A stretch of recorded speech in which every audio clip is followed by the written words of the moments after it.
Hi folks! So it's been a while, hasn't it?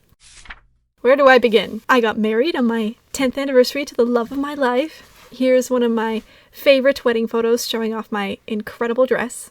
I have a podcast where you can find my reading updates weekly with my friend Haley.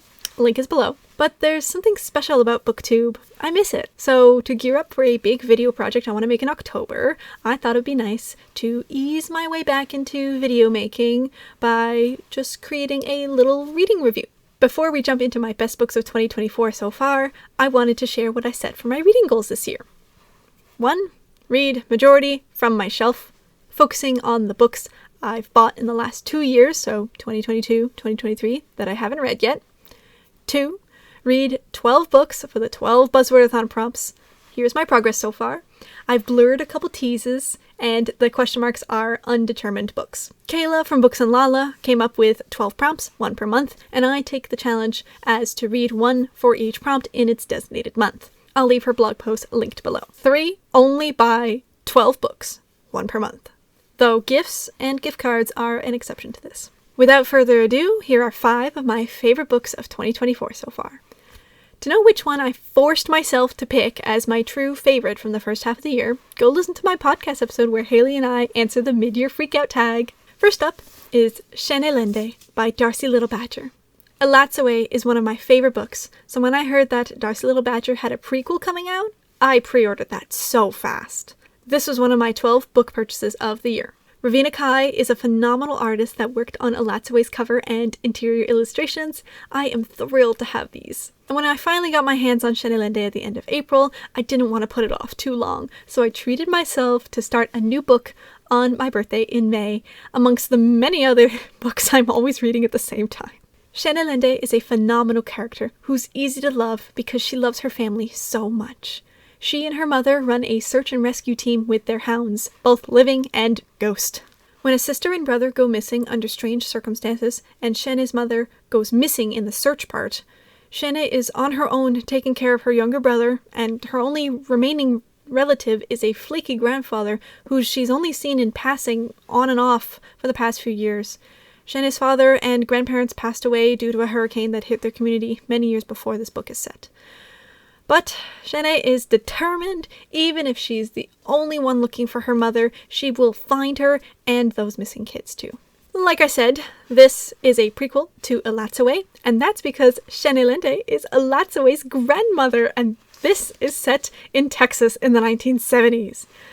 Darcy Little Badger expertly weaves storytelling in the plot of a girl looking for her mother and discovering more about their family's gift, passed down through the women of their family, of raising the ghosts of dead animals. This book is a masterpiece to me, and I'm going to treasure it forever.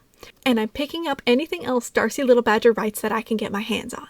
I recommend this for people who like missing person mysteries and urban fantasy, because there are supernatural things in Shene and Elatsoe's world, like vampires, fae, ghosts, as I mentioned, but at the heart of this is the love a daughter has for her mother. Next, I want to talk about Piranesi by Susanna Clarke.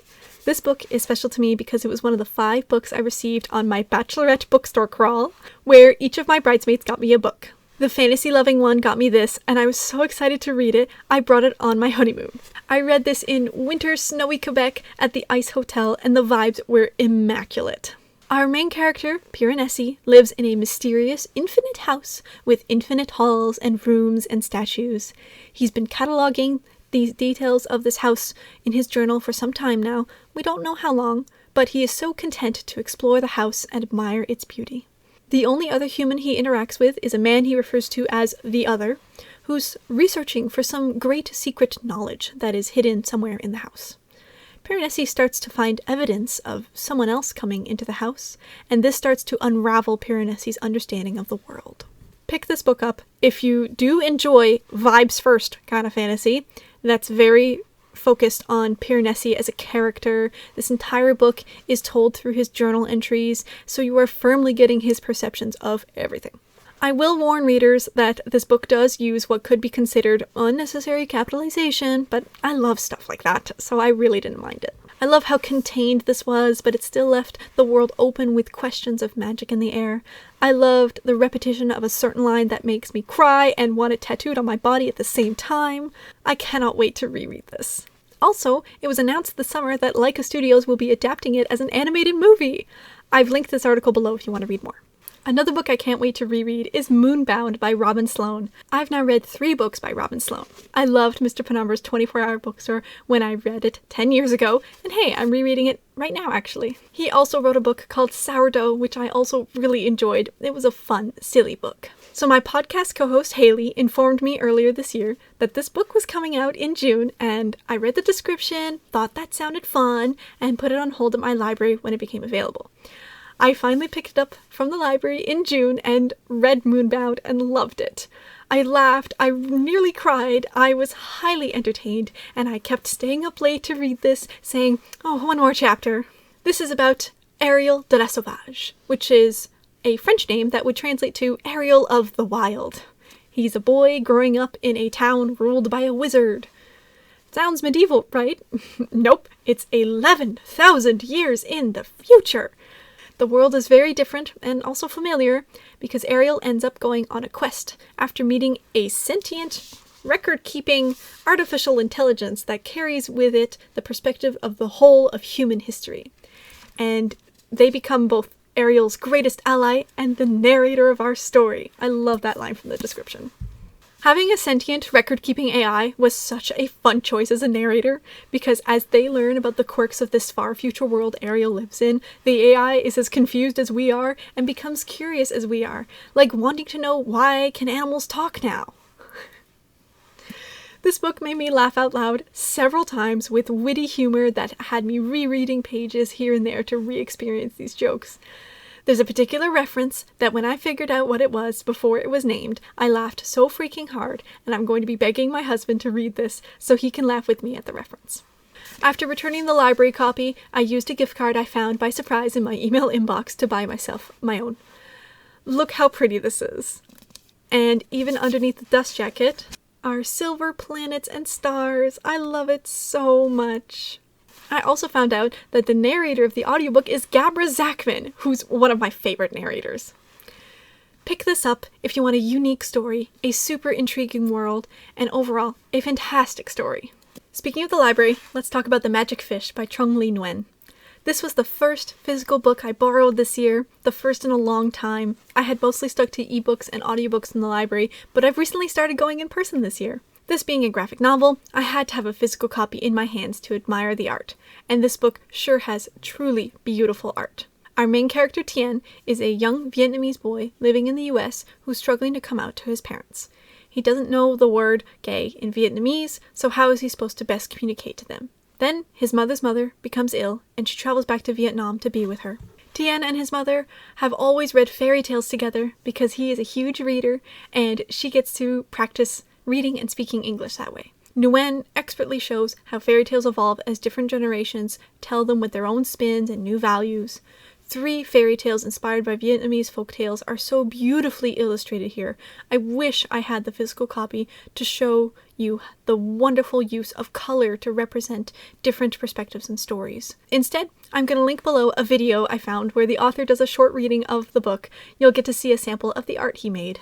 Read this book if you love the power of fairy tales and family connection and stunning art with a wonderful main character who feels alone but has close friends ready to support him. Lastly, another library book, one that surprised me, Bright Young Women by Jessica Knoll. This one is hard to talk about, but it's been living in the back of my mind rent-free since I finished it. In 2023, I read Notes on an Execution by Danya Kafka, another book living in my mind rent-free. That book was about a serial killer on death row, but it focused on 3 women who were impacted by him, and the book really made you reflect and come to your own conclusions on the death penalty and the overanalysis and obsession with serial killers. The serial killer in Bright Young Women is only ever referred to as the defendant, though he is based on a really well-known serial killer in reality, but in this book he is only mentioned as a sniveling, weak, and broken person, no brightness to be found. This book truly stays focused on the survivors and the victims. Our main character, Pamela, is the president of a sorority and survives the attack of the defendant on her sorority house. She even gets a glimpse of him. As she's navigating these circumstances, she meets Tina, who comes to Florida after hearing about the tragedy she experienced. Tina is convinced that the defendant is the same man who murdered her girlfriend Ruth 4 years prior, and her murder and disappearance have remained unsolved. The title, Bright Young Women, is in reference to the judge calling the defendant a bright young man in the real-life case. This book is demanding you remember the bright young women who never got to continue their lives. Pamela was lucky, but she is also determined and strong-willed, but also she's young and vulnerable and doing this totally on her own. So she accepts Tina's friendship, despite the people around her not trusting her for superficious reasons. I'll be honest, I really had a tough time reading this book. Not necessarily the difficult subject matter, though that was part of it. Reading a book with my name matching the main characters was awkward for a good portion of the book, but I got over it. I struggled with wanting to read this book fast. I wanted to devour it, but the book demands, absolutely forces you to read it slowly. It's so important to read this carefully and process what Pamela is often reminding us. The defendant doesn't deserve to be idolized. He is less than human. The victims and survivors deserve to be remembered, not him. They were bright, and now they're gone. The final chapters were the hardest to read emotionally. The final moments nearly made me cry, and I just wanted to carry this book with me. Those final moments will stick with me for sure. I don't own this book, and I have to decide if I want the hardcover or the paperback. Either way, it's getting annotated whenever it enters my house and gets reread. I would recommend this, though, for people who like slow literary fiction and also had a true crime phase. This is shelved as thriller on Goodreads, but it's very slow-paced. It's more a historical fiction examination of what went wrong with this serial killer being able to hurt so many people, from incompetent law enforcement to the media being charmed by the defendant. I've heard this has a great audiobook too. I might get that to reread this at some point. If you are interested in audiobooks, consider signing up for Libro.fm, a great audiobook platform where your monthly membership goes towards supporting an independent bookstore of your choice. I'm not sponsored, but I do have a referral link if you want to use it. So, those were the 5 books I wanted to cover as my favorites of 2024 so far, but I did want to share one final accomplishment. This is the year I finally finished Bridge of Clay by Markus Zusak. This book has been sitting on my shelf, patiently waiting for me to read it, ever since its publication in 2018. I started this on my birthday in 2022, and it took me over 2 years to finish it finally in 2024.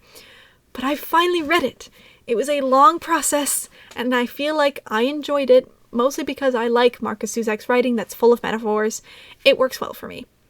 The audiobook is narrated by him, and that was a fantastic part of the experience. I would recommend Bridge of Clay to people who like character-focused family saga stories and also dealing with grief and pages full of metaphors. So, there are my 5 favorite books of 2024 so far, and one accomplishment I'm really proud of. Thank you so much for tuning in to this reading update. As I warm myself up for the big video project I have in the works for October, please pick my next video idea. Would you like a spoiler-free review of Bride by Ali Hazelwood? A spoiler-free review of The Pallbearers Club, my favorite book of 2023, a deep dive of how I annotate my books, or a tour of my book database in Excel and how I track my reading. Comment below which idea you want to see next, and thank you for watching. Happy reading! Bye!